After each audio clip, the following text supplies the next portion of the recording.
मैं गंगाराम तांत्रिक। बहुत सारे लोग काली साधना के बारे में बातचीत कर रहे थे। काली साधना बताएं गुरुजी, काली को सिद्धि करना है। तो हम आपको बता दें, काली साधना बिल्कुल साधारण साधना है, हर कोई कर सकता है। सकारात्मक सोच होनी चाहिए, सकारात्मक भाव विचार होना चाहिए। और काली साधना करने के लिए आपको कुछ नहीं करना है, बस रविवार या मंगलवार का दिन होना चाहिए। और ध्यान दें, होली, दीपावली, अमावस्या, मतलब कोई अच्छा पर्व होना चाहिए। अच्छे पर्व में एक अपने लिए काला वस्त्र बनाएं और मूज की चटाई हो या कुश की चटाई हो या जाट की चटाई हो या जूट की चटाई हो या कुशा आसन हो। कुशा आसन का मतलब कुश की चटाई होनी चाहिए, तभी तो आसन लगेगा। कुश की चटाई मान लेते हैं, कुश की चटाई जिस पे मैं किया हूँ, कुश की चटाई होनी चाहिए। और आप कैमरा सही करो, कुश की चटाई पर बैठ जाएं, काला वस्त्र पहन लें, काला तिल, चावल और एक दीपक जला लें, बैठ जाएं, दीपक जला लें, काला तिल्ली और चावल, एक पान का पत्ता, एक सुपारी, 5 गांठ दूबा, थोड़ा गुड़ ले लें थाली में और गोल्डी धूप ले लें 1 किलो, 50 ग्राम देसी घी मिला लें उसमें। ये सब तैयार करके रख लें। फिर कुशा आसन पर बैठें, सामने दीपक जला लें, अगरबत्ती जला लें, 2 अगरबत्ती काली जी के नाम से। और सब तैयारी करने के बाद, ये विधि बता रहा हूँ आपको, ध्यान से सुना। कुश की चटाई का आसन लगा लें, एक थाली में एक पान का पत्ता, एक कसैली, सुपारी जिसको बोलते हैं, चावल, काला तिल और थोड़ा सा गुड़, मिल जाए तो दही भी थोड़ा ले सकते हैं, दही भी ले लें। इन सबको एक थाली में रख लें, 5 गांठ दूबा। फिर दूसरे थाली में, दूसरे साइड में 1 किलो गोल्डी धूप बढ़िया, उसमें 200 ग्राम कम से कम गाय का घी मिला लें, मिला करके अच्छे से मसल दें, उसमें मिल जाए। आम की लकड़ी का हवन त्रिकुंड खन के आगे अपने उसमें लकड़ी सजा लें, उसके सामने एक दीपक जला दें, उसके सामने एक काली जी का फ़ोटो लगा दें।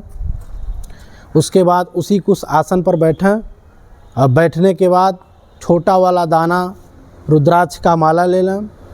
और उस माला को लेने के बाद 108 दाने का माला होना चाहिए, माला ढका होना चाहिए या जपमाली के अंदर होना चाहिए। और एक दाना पकड़िए और बोलिए, ओम काली काली महाकाली, इंद्र की बेटी, ब्रह्म की साली, ऐसा मंत्र बोलिए। इंद्र की बेटी, ब्रह्म की साली, जा बैठे पीपल की डाली, सोई को जगाए लाए, बैठी को उठाए लाए, दुहाई कमरू कमक्षा माई की, दुहाई गुरु गोरखनाथ की, स्वाहा। इस मंत्र को 108 बार करके फिर 108 बार इसी मंत्र से वो जो हवन त्रिकुंड रहेगा उसमें हवन करना है। फिर उस माला को अपने गले में धारण करनी है। फिर जब भी आपको इसका प्रयोग लाना होगा, आपको ऐसा लगता है कि हमको इसकी ज़रूरत है जो मैंने सिद्धि की है, तो उसको कभी भी 108 बार जप करने के बाद आप किसी के शरीर को बांध सकते हैं। यानी 108 बार जप करने के बाद माता की प्रतिभा आपके नैनों में लुपलुपाने लगेगी सिद्ध होने के बाद। और फिर अब आप आदेश देंगे माता को मंत्र पढ़ने के बाद 108 बार, तो ये शक्तियाँ काम करने लगेगी। और 108 बार करके कभी भी प्रयोग में ला सकते हैं, लेकिन ऐसा कम से कम 5 बार करिए। कभी दिवाली के दिन कर दीजिए, अमावस्या के दिन, कभी होली की रात में ये पूरी विधि कर दीजिए, कभी कोई ग्रहण नक्षत्र में कर दीजिए, कभी ऐसे नक्षत्र में कर दीजिए जो शुभ मुहूर्त माना जाए। मतलब इसी विधि को 4 से 5 बार जब आप करेंगे तो धीरे धीरे काली के जो परछाई है वो आपकी आंख बंद करने के बाद वह दिखने लगेगी, तिलमिलाने लगेगी, वह शक्ति तिलमिलाने लगेगी और आप जो है समझ जाएंगे कि ये शक्तियाँ हमारे साथ काम कर रही है। तो काली की ये रही सिद्धि। और काली की सिद्धि के दौरान किसी मांस मदिरा का सेवन नहीं करना चाहिए और नशा मुक्त रहना चाहिए सिद्धि के दौरान। सिद्धि के बाद अगर आप करते हैं तो अलग की बात है, नशा मुक्त होना चाहिए। अपने शरीर को स्वच्छ रखिए, नहा धो करके साफ़ सुथरा हो करके बैठना है। बाकी हमारे तरफ से कुछ चेतावनी है, इस मंत्र को सिद्ध होने के बाद आप किसी को गलत नहीं कर सकते हैं, आपको गलत नहीं करना है।